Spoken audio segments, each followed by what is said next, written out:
No promotions, an ideal mind, let's catch him uncensored. तो आदाब, अस्सलाम वालेकुम, सलाम. और ज़रूर आप सोच रहे होंगे आज सुखदा को क्या हो गया, ये उर्दू क्यों फाड़ रही है. जनाब, जिस शख्सियत से आज आपको मैं मिलवाने वाली हूँ वो ना सिर्फ उर्दू के बहुत बड़े दीवाने हैं बल्कि इस ज़ुबान पर बड़ी खूबसूरती से रवा भी हो पाते हैं. क्या बता, एक बहुत ही उम्दा कलाकार, एक पाक दिल शख्सियत, मेरा बड़ा ही अजीज़ दोस्त जो कि सिंगल है, वैभव तत्ववादी. वैभव, हाय. शुक्रिया नवाजिश, ज़रा नवाजी. अरे सुना आपने, क्या बताऊँ अब मैं. हमारे नियोते को आपने अपनाया और अपनी तशरीफ़ ले आया, इसके लिए बहुत बहुत शुक्रिया. जी शुक्रिया. लेकिन अब इतनी तारीफ़ मैंने कर दी है तो कुछ फरमाइए तो माने. मुझे तो लगा कि यार मेरी मैट्रिमोनियल साइट पे सिंगल भी है वगैरह. वो तो वैसे भी हो ही जाएगा अब. इतने प्यारे तरीके से आपने मेरा इंट्रोडक्शन किया तो आपके लिए कुछ तो, होए. आपकी खूबसूरती के लिए तो कुछ तो बनना है ना? ज़हनसीब फरमाइए. तो शेर ऐसा है कि जाम पे जाम पीने से क्या फ़ायदा, सुबह तक तो सारी उतर जाएगी.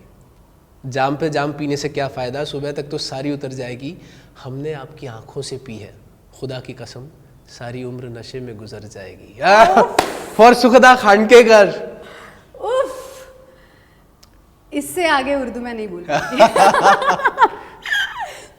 Lipsa sealed. Thank you so much Vaibhav. किती गोड होतं. जेवढं गोड व्यक्तिमत्व तेवढं तो शेर गोड असला पाहिजे ना. Okay, I think this is uncensored Vaibhav, not uncensored Sukhada. So let me take the charge now. बर. सो हे काय, कुठून हे उर्दू प्रेम कुठून? घरी कोणी बोलतं, व्हॉट कॉलेज या कोई थी जिसके कारण सीख ली? नाही, ॲक्च्युली काय झालं, मी 8th मध्ये होतो आणि तेव्हा मी डिसाईड केलं की मला ॲक्टिंगमध्ये करिअर करायचं आहे. 8th standard? 8th स्टँडर्डमध्ये I decided that I want to make my career in acting.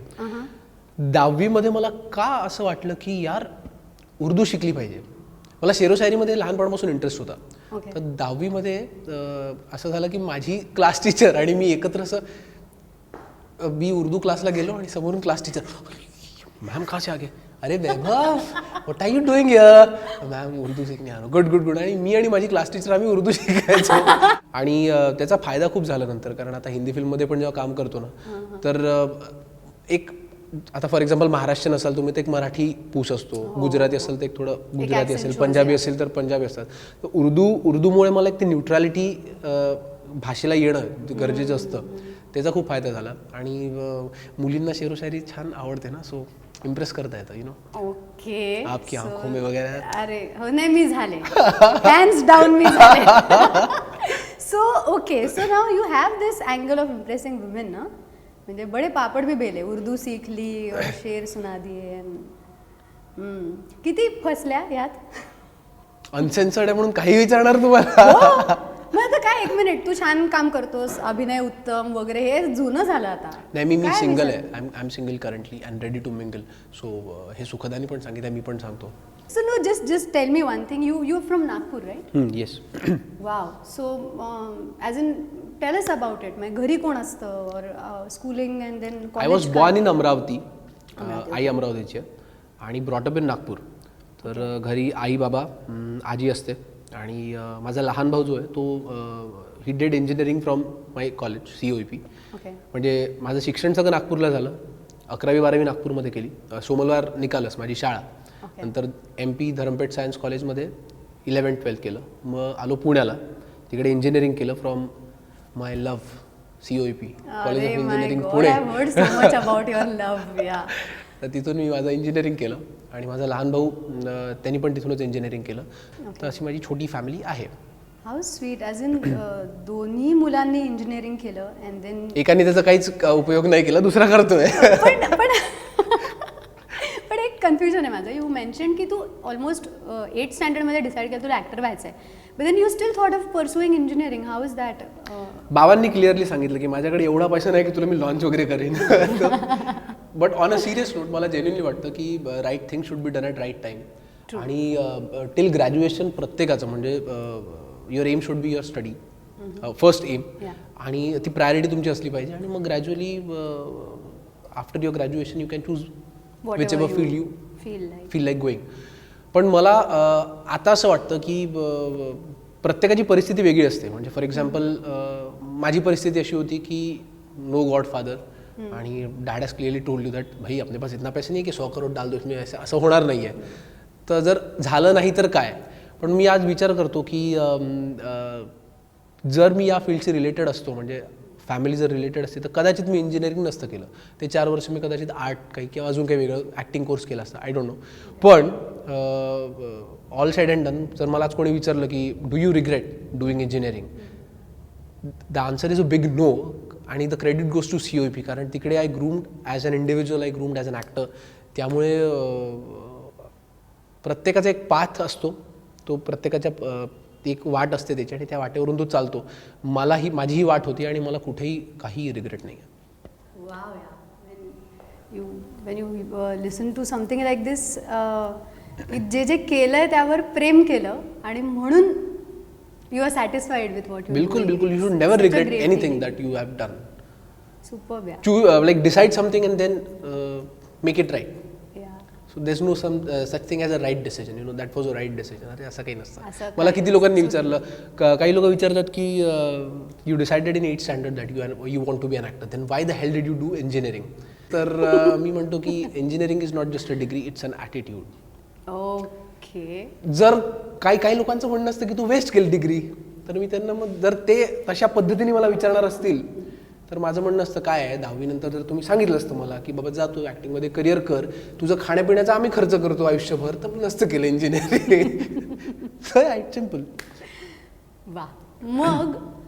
मग बायको इंजिनियर आवडेल की ॲक्टर? इंजिनियर.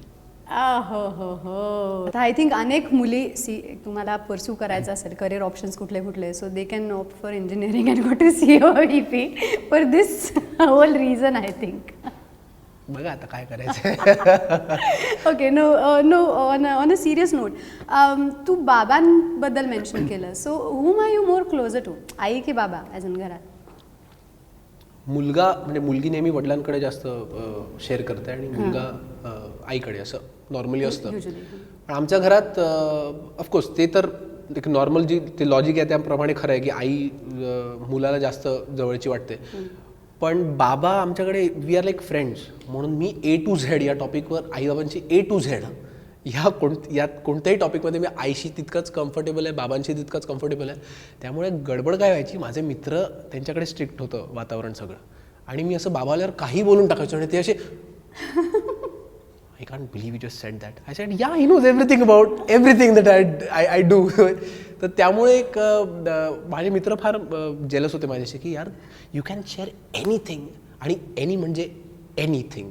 तर आणि तू भेटली आई बाबांना, so they are chilled out. तसं मी ऑनेस्टली सांगू, मी तुला इन पर्सनली कधी तुला सांगितलं नाही, मी सदाचारी मुलींना मी जास्त आवडायचो कॉलेजमध्ये, कारण माझ्या आई बाबांना भेटल्यावर त्यांना असे आई बाबा आहेत का, मग असे सासू सासरे असतील आधी ते आवडले. त्यामुळे म्हणजे जर कोणती मुलगी मला भाव देत नसेल तर उगाच मी काहीतरी नाटकात आई बाबा वगैरे आले तर माय मॉम माय डॅड, जरा बोला ना, जरा बोला. एक minute, you really try hard to impress women. एक उर्दू हो गया, उसके बाद आता हा एक नया पैत्रा आम्हाला कळलाय तुझा, आई बाबांची ओळख करून द्यायची. ते किती गोड आहे, तरी लाज वाटते तुला.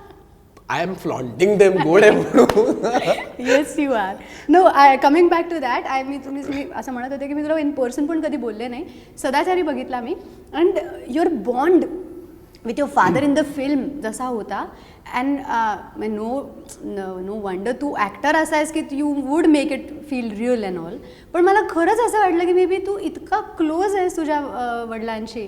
म्हणजे आय रिमेंबर द सीन ज्याच्यामध्ये आय डोंट रिमेंबर कुठल्या फिल्ममध्ये मी कोणाला तरी रडत ग्रेसफुली नाच करताना बघितलं असेल. And it really touched my heart. I was in to tears. खरंच. आणि तो सीन इतका चांगला मुळात कन्सिप्ट केला, आणि त्यात जे काय रिलेशन वडील मुलाचं दाखवलं आहे त्याचं credit goes to Mohan Joshi also. कारण ही क्रेडिट गोज टू नाही, पूर्णपणे त्यांचं क्रेडिट आहे. कारण फिनॉमिनल ॲक्टर आहे, आणि मला खूप इच्छा होती, बाबा आणि माझी इच्छा असायची की यार मोहन जोशींसोबत कधीतरी काम करायला मिळालं पाहिजे. तर आता जेव्हा मला करायला मिळालं ती संधी मिळाली, तर त्याचं सोनं करणं गरजेचं होतं. आणि ते credit goes to Mohan sir, कारण त्यांच्याकडून मुळात मी दारू पित नाही. त्यामुळे माझे मित्र असं नेहमी म्हणायचं की यार ते दारू पिण्याचे सीन मग जमले पाहिजे तुला, तू प्यायला पाहिजे, तू unless and you don't feel it you cannot emote it वगैरे. म्हटलं त्याला सगळ्यांनी नसतं रे, थांब. पण मोहन सरांकडून त्या सीनमध्ये तू जो सीन म्हणते, तर तेव्हा इज कम्प्लिटली ड्रंक. त्यांचं पहिलंच वाक्य, आणि मला थिएटरमध्ये अजूनही ऑडियन्सचा रिस्पॉन्स माहिती आहे, त्यांचं वाक्य असं होतं की बापरे बाप केवढा मोठा झाला तू, मला कळच नाही एवढा मोठा झाला. त्यांनी ते वाक्य सांगितलं, बापरे बाप केवढा मोठा झाला तू, मला कळ नाही मोठा झाला. आणि तिथे नाटकात जसं क्या बाद आहे असं रिॲक्शन देतात ना, तसं थिएटरमध्ये प्रत्येक शोला ऑडियन्सची अशी रिॲक्शन असायची. आणि तो सीन इतका आवडला आहे लोकांना, त्याचं सगळं श्रेय त्यांना जातं. आणि सदाचारी मिस्टर अँड मिसेस सदाचारी म्हटल्यावर काय आठवतं तर तो सीन आठवतो मला नेहमी आत्तापर्यंतही.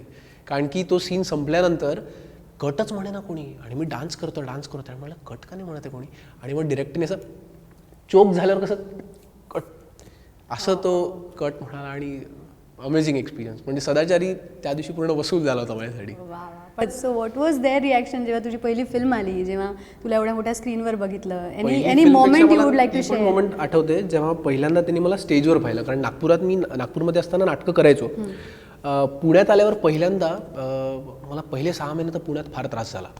म्हणजे पुणे सोडताना जितका त्रास झाला तितकाच त्रास पुण्यात आल्यावर झाला होता मला. कारण पहिल्यांदा घरापासून लांब राहत होतो, आणि मी बाबांना रोज फोन करायचो, बाबा तुमच्याच कॉलेजमध्ये ॲडमिशन घेतो, मला अजिबात आवडत नाही Pune, I am missing you people, आणि मी एकटा नाही राहू शकत वगैरे. आणि म्हणणारे नाही ना, COEP खूप चांगलं कॉलेज आहे, असं कसं तू करतो, थांब तुला ॲक्टिंगमध्ये पण करिअर करायचं ना, म्हणून आपण चूज केलं की पुण्यात जाऊ. तर तेव्हा मला पहिल्यांदा COEPमध्ये फिरोदिया करंडक होतो, तर तेव्हा मला फर्स्ट इयरच्या मुलाला लीड रोलसाठी सिलेक्ट केलं. आणि ती बातमी झाली, अरे कॉलेज में फर्स्ट इयर के लड़के को यार सिलेक्ट कर लिया. आणि तेव्हा आईबाबा पहिल्यांदा नाटक बघायला आले होते. तर पुण्यात पाहिलं कसं असतं इंटर कॉलेज ड्रामा कॉम्पिटिशन. प्रयोग संपला भरतनाट्य मंदिरमधून मी उतरलो बाहेर, आणि तेव्हा ते डोळे होते ना त्यांचे, बघितले की अरे मस्त केलं. आणि आमच्याकडे कसं माहिती आहे का, खूप एक्सप्रेसिव्ह कोणी नाही की हाय बाबा कसे आहात तुम्ही, कसं काही नाही. तर ते त्यांचं नाटक झाल्यानंतर दोघे असे उभे होते, मस्त झालं रे, चांगलं झालं ना पुण्यात आलो. आणि आय रिमेंबर पहिली फिल्म ज्यांनी, म्हणजे जी हिट फिल्म सॉर्ट ऑफ, म्हणजे कॉफी आणि बरंच काय, ती पाहिल्यानंतर त्यांची रिॲक्शन म्हणजे एक तर ती खूप स्वीट फिल्म झाली पण खूप चांगल्या पद्धतीने, टीम पण खूप छान होती. त्यामुळे थिएटरमध्ये प्रत्येकाची रिॲक्शन अशी असायची की संपल्यानंतर असे पडायचे थिएटरच्या. आईबाबांचं पण तसंच झालं. तर आणि ॲक्टिंग या क्षेत्राचे एक आभार मी याच्यासाठी मानतो की, तर because of this field time and again असे इंटरव्ह्यूज होतात जिकडे I get an opportunity to thank my parents that because of you that I am here. आणि त्यामुळे फील्डचे सगळ्यात मोठे आभार मी याच्यासाठी मानतो, because I get opportunity like this where I am like thank you बाबा, थँक्यू आई for doing something like this for me. How sweet is that? So tell me about your engineering friends. Why? What is it that's a magnet that attracts you more there and less to your colleagues? कलिग्ससोबत पूर्ण वेळ असतो आपण, shoot करत असताना 12 तास तुम्ही एकत्र असतात. तर गेल्यानंतर आहे म्हणजे माझे COEPचे मित्र आहेत, त्यांना भेटायला मी नक्कीच. आणि ग्रॅज्युएशनचे जे 4 वर्ष असतात ना, तिकडे तुम्हाला सगळ्यात चांगले मित्र, सगळ्यात चांगली फ्रेंडशिप होते, कारण तिकडे काही एक्सपेक्टेशन नसतात कोणाकडून. तर म्हणून मला नेहमी लोक विचारतात COEPनं काय दिलं ॲक्टिंगच्या व्यतिरिक्त, तर म्हटलं रडायसाठी हक्काचे खांदे दिलेत. माझा कल्चरल ग्रुप होता, 100-150 लोकांची टीम असायची तिकडे. तर इतकं ते बॉन्डिंग इतकं चांगलं झालं आहे, तर त्यामुळे यश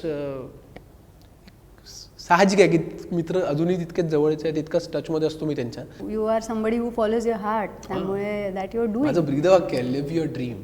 Live your dream. Follow your heart. And what's that share which you keep saying, that one line? आम है रास्ते उसे, हम वो रास्ते नहीं चलते जो रास्ता आम हो जाए. That was it. So, okay, I'm going to play a little game with you. It's called as Top of the Mind. It's not a grilling one, but yeah, it's a time ticking one. Okay, 5 seconds च्या आत. It's called as Top of the Mind. Am I gonna win something? म्हणजे काही देणार आहे तुम्हाला काही? इथे दिसत तर काही नाही. I'll give you a hug later. My God. मग प्रत्येक उत्तर त्याच्यानंतर हक पाहिजे.